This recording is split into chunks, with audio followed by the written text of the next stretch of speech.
Hello, everyone, and welcome back to another episode of Easy Natural English with Liam. As usual, no script, no editing, natural English. If you've been listening for a while, you know what I mean by now. I just want to speak to you in a natural way so you can get used to English in a natural way. Anyway, today I want to talk to you about comedy. About the different types of comedy and different things that English speakers think are funny and different ways of making jokes and things like that to help you understand a bit about the different types of comedy or the different things that people think are funny, and also some of my recommendations of things that you can watch that might be easier to understand for English learners. So, without further ado, first, I'll say that one of the best types of comedy to watch for people learning English one of the best types is sitcoms. So, sitcom, this word sitcom comes from situational comedy. And a sitcom is a comedy show that is usually looking at kind of everyday life. So it'll be easier to understand if I give you some examples that you've probably heard of. So for example, Friends. And if you're one of my students, I've probably told you to watch Friends before. I think Friends is really one of the best shows to learn English from. Yeah, if you search on Google, you'll see it's a very popular show for people learning English. So Friends is a sitcom. Full House is a sitcom. Or Will and Grace. Or Modern Family.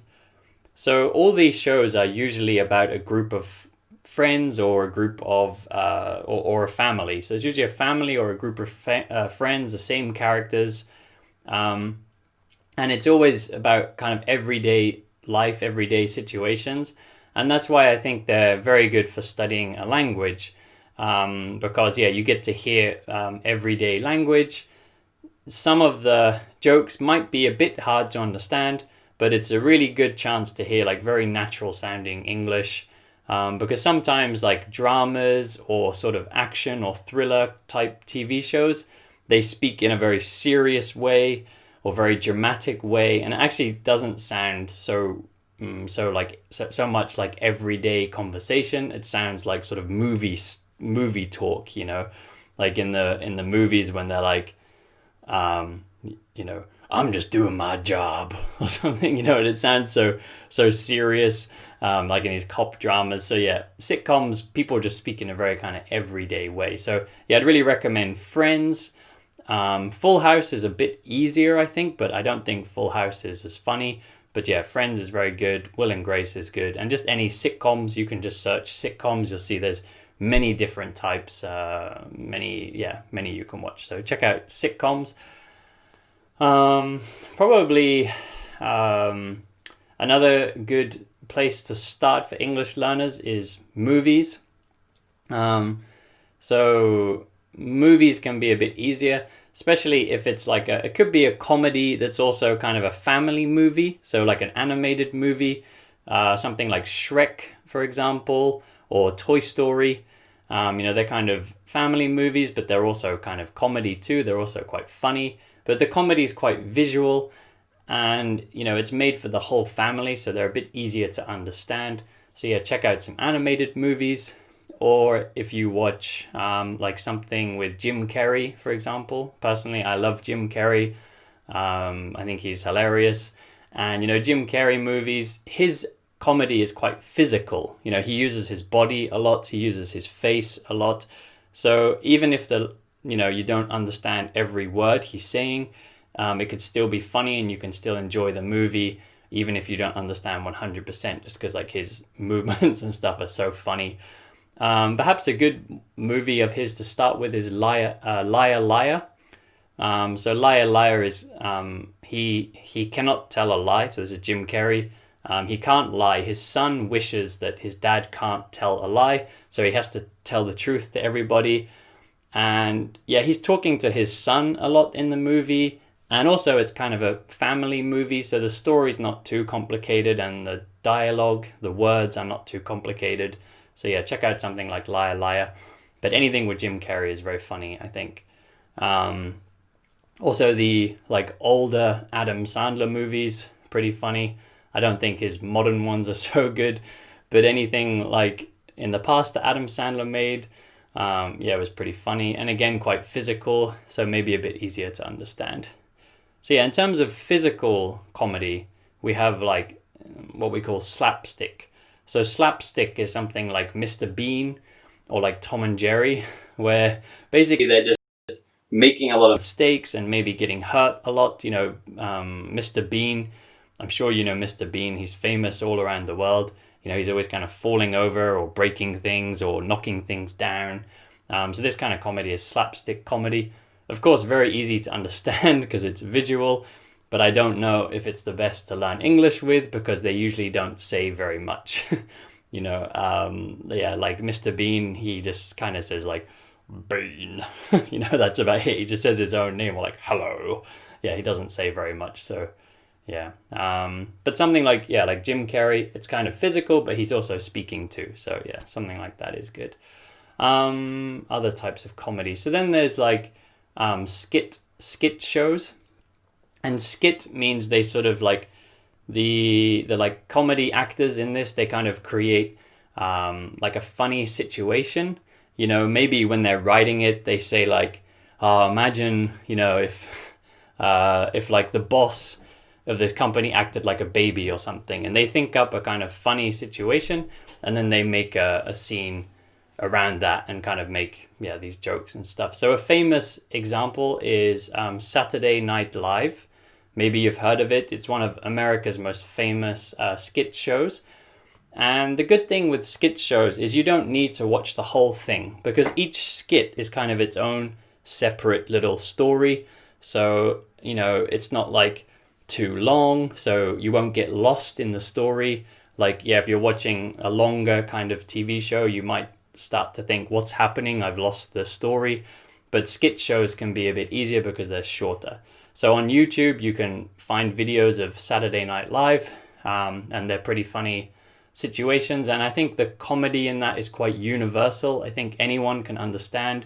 You don't need to know too much about cultural references or too many details about what's happening. So try Saturday Night Live. And personally, I like Portlandia. Portlandia is a skit show, has one of my favorite comedians, Fred Armisen. I think he's one of the funniest people in the world. But Portlandia might be a bit difficult if you don't understand like little details about like American culture in particular. So Portlandia is kind of making fun of a lot of kind of modern culture. But yeah, have a look. You can watch that on YouTube as well, Portlandia. So if you want to learn more about very modern kind of young people culture, Portlandia could be a good way to do that. And again, it's skits, so the stories don't go on for too long. They're just short little clips. What else? Stand-up. So I didn't talk about stand-up. So stand-up is, usually just one person standing in front of a mic, like a microphone, telling jokes. So it can be a bit different in different countries. Like I live in Japan, and in Japan they have a type of comedy called manzai. And manzai is like usually two people, and you have one that kind of acts a bit like an idiot, a bit like a fool. And then you have the other one who acts kind of like a straight guy, like a very sensible person who's like, hey, what are you talking about? These crazy things. So that's how like Japanese stand-up works. But usually in the English-speaking world, it's just one person and they just talk about sort of funny situations. There's a lot of what's it called again? Now I forgot what the word is. Observational humor. Yeah, observation. Observation is something that you see. So observational humor is making jokes about things you see in everyday life.